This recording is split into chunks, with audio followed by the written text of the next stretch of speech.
What's up, guys? Thanks for watching. Would appreciate a like, subscribe, comment down below. Would love to see you engage, and thanks for watching. So to fight, I want to reference a famous clip of Candace Owens when she was still with the Daily Wire, LOL. That's a long time ago at this point. A famous clip of Candace Owens when they were doing one of their backstage live events. I believe this might have been at the Ryman. They've done a lot of backstage events at the Ryman Theater in Nashville, which is a very famous music venue, theater venue, a bunch of different things. And so what's interesting was that, you know, it's the host. They all gather together. They smoke cigars and they drink whiskey and whatever. I was like, Candace is out of place there anyway. Like when I watched it, I was like, that's kind of weird. But anyway, and I didn't watch the backstage. I was a member of the Daily Wire back then. I'm not now. But there was this clip that went kind of viral afterwards, and I thought it was really fascinating. And so it was a clip of Candace Owens rebuking Matt Walsh, who was, I thought that was really interesting because Matt Walsh and Candace are really good friends. To this day, they're very good friends. And there is no one that agrees with Candace more than Matt Walsh. There is no one that agrees with Matt Walsh more than Candace Owens. They were very, very close, and they still are very close. And they're good friends to this day.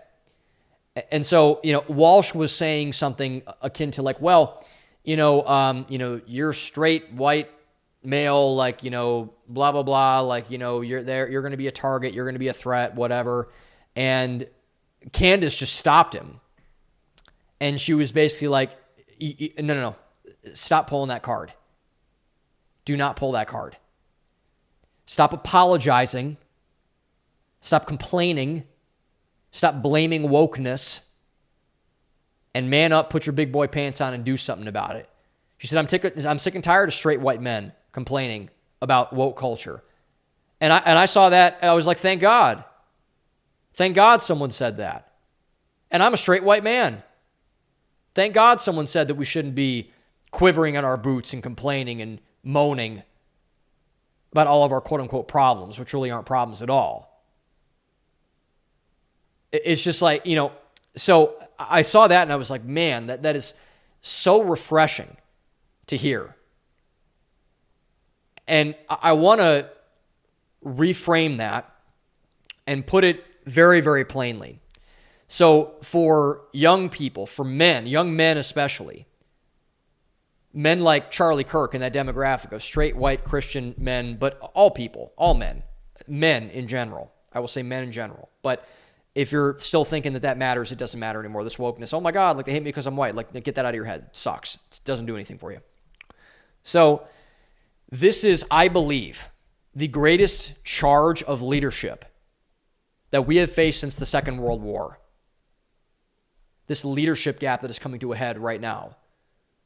We have inherited, as men, a culture that has been abdicated by masculine responsibility.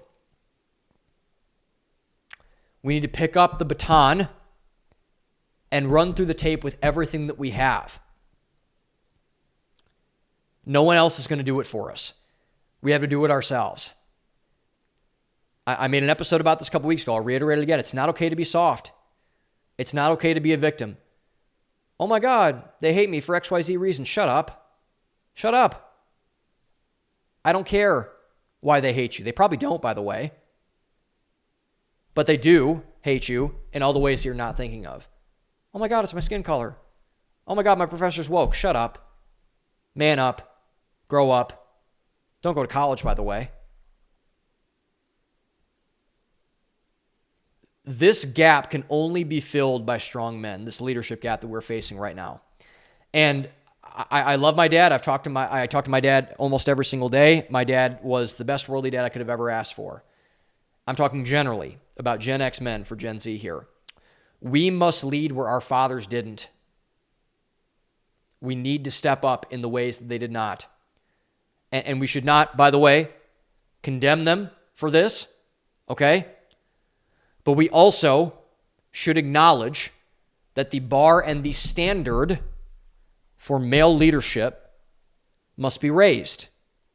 So this culture, this demonic culture that's actively trying to kill us right now, rights itself, and we build a future for our children so they can have a future that is better than the one we are currently experiencing right now.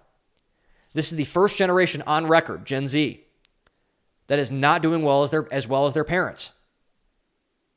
The first generation on record that is just missing out on everything. And this is an indictment and a sin on our culture. When your young people in a society cannot buy a home, when they cannot get married, when they have to worry about having kids, when they buy everything on BNPL solutions, when they have to finance their DoorDash, that is the fault of the older generations to not prepare a world for the younger generations. And it's our responsibility as well to fix that. Because if I can fix it, anyone can fix it. But what this is commanding us to say, we are not on my watch. We cannot let this happen again. Can never let it happen again. We need to go. We need to go. We cannot pull the woke card anymore. We cannot complain about the things we cannot control anymore. As men, as young Gen Z men, particularly young Gen Z Christian men, particularly young Gen Z Christian conservative men, we must become so undeniably excellent, so in shape, so wealthy, so righteous, so God-fearing, so involved in our community, so great with our wives and our children, so pursuing marriage, so running for office, so going for that promotion, so talking about the gospel, that we have no choice but to get what is coming to us in the best way possible. And to make America what it should be for everyone that comes after us. Weak societies fail because of weak leadership. We cannot let that happen again. And in my place, my power, my authority, I will do my part, and I believe many others will as well, so that it won't. But I leave that charge to you.